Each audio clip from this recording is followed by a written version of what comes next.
All right, this is exercise 14 or lab 14. And in this lab, we're going to install Health Registration Authority, uh, the role on an NPS server. Then we're going to configure NAP, enforcement for DHCP, configure SHB and health policies. And we're going to start with exercise one. This lab consists of three exercises. And the first one is installing the role of the health services.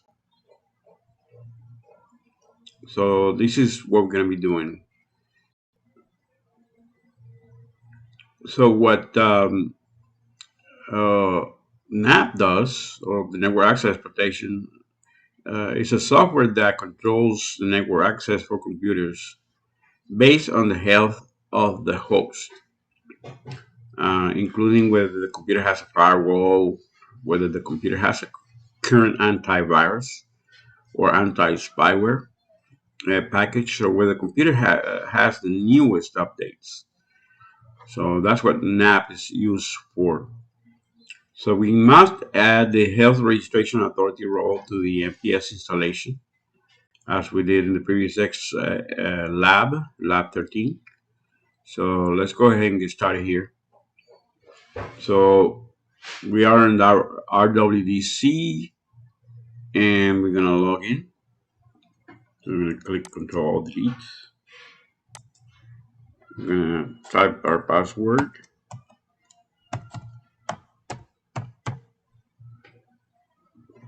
and press enter. Let's close this tab.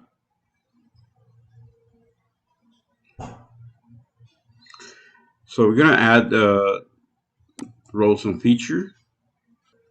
I'm gonna click next on the before you begin. Then I'm gonna click next, role based,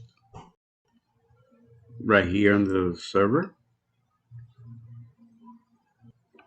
You're gonna expand network policies here.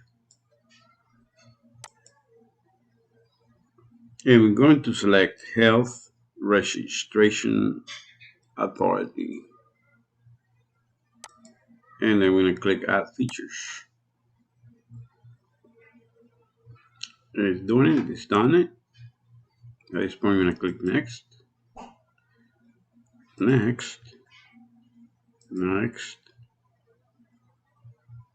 And on the Certification Authority, we're going to select Use the local CA to issue health certification for these HRA servers. So click Next. For the authentication requirements, we're going to select Yes. Require requests to be authenticated as members of a domain, and click Next, Next, and install.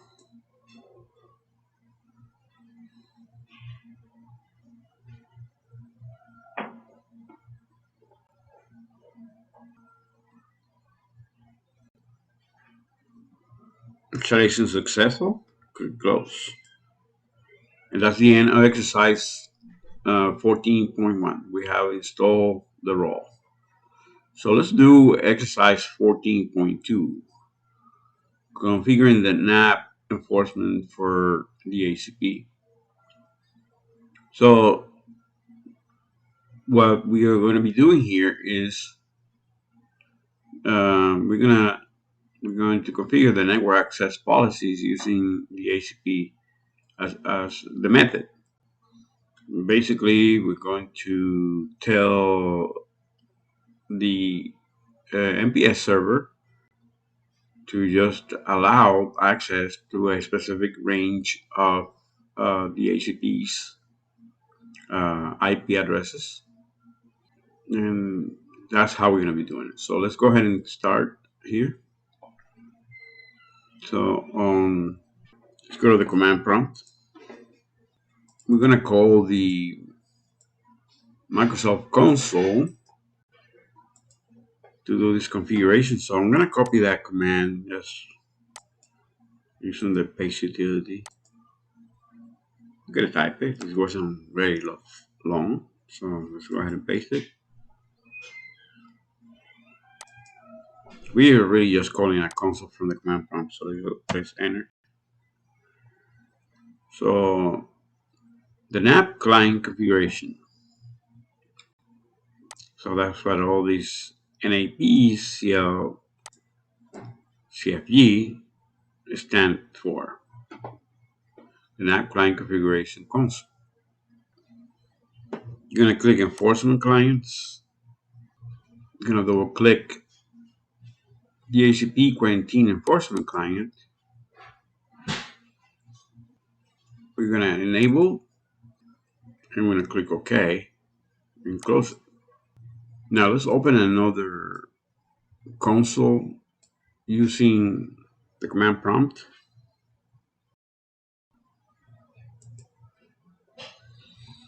This is gonna be the services dot MSC. We have been here in the graphical user interface in the past.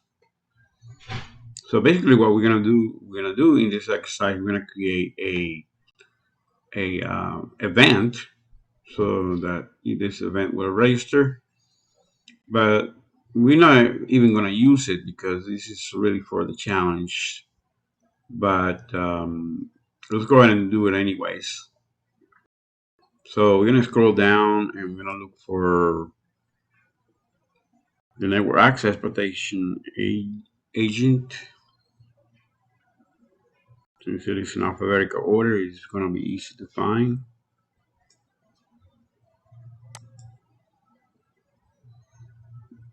The span here. It is set up as manual as a startup type. Just double click it. So we're gonna change the startup from manual to static to automatic. And we're gonna click the start button. We're gonna close this and close that and close the command prompt. Now let's go ahead and go to tools, go to the network policy server. I'm gonna click on the configure NAP link. The configure NAP wizard appears. We're gonna click on this drop down and select the dynamic host configuration protocol DHCP and click next. I'm gonna highlight the server 1, which is the only one we have anyways. And we're gonna click next. On the specify DHCP scopes, I'm gonna click the add button, and we're gonna type NAP DHCP to specify the profile name that identifies the DHCP scope. So that's what we're gonna call it. Click OK and click next. On the machine group page, we're gonna click add.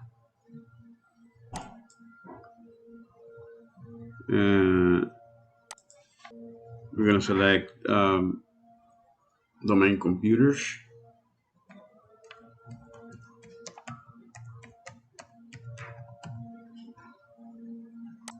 Check the name.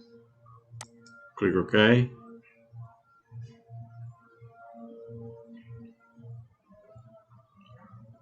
And click next. On the specify an app remediation server group in URL, I'm gonna click new group and we're gonna give it a name as remediation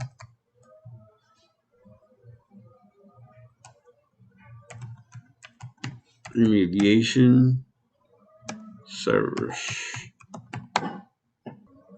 Then we're going to click add.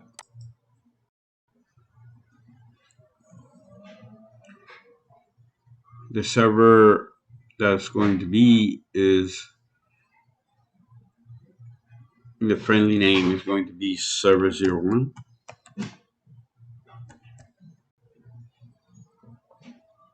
The IP address or DNS name, we're going to type the DNS name, which is server 01 dot contoso.com. I'm going to click resolve. That's going to resolve to the IP. You're going to click OK. And we're going to click OK. On the specify an app, we're going to click next. Under the Define App Health Policy page, click next. And then we're going to click finish. Now let's go to tools, go to the ACP. We're going to expand the server node here, and we're going to set up the IP version 4.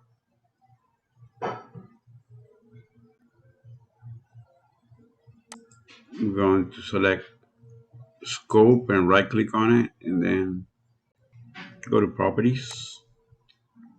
You're going to click on the network access property tab, protection tab, and click enable protection for the scope, and click OK.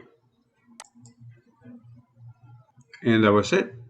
That's the end of these exercises. Close this console. Now let's configure the system's health agents. SHA, SHB, the system health validators. Let's go ahead and start that one. So we're gonna go back to the network policy server. I think it's still open here somewhere. The network policy server, yes it is. So we're gonna expand network access protection. We're gonna expand the system health validator. The Windows security health validator, we're gonna expand it. I'm gonna click the settings, and we're gonna double click the default configuration. Double click it. These are the default settings. Just click OK. Just spam policies now. We're going to click health policies. We're going to double click NAP, the ACP compliant. We can explore here. We see that we have the name of the policy name. I'm going to click OK. We're going to double click the non-compliant. We can explore the policy settings and click OK. That's the end of the exercise. There's a part here that regarding the challenge, which we are not going to do. And this is the end of lab 14.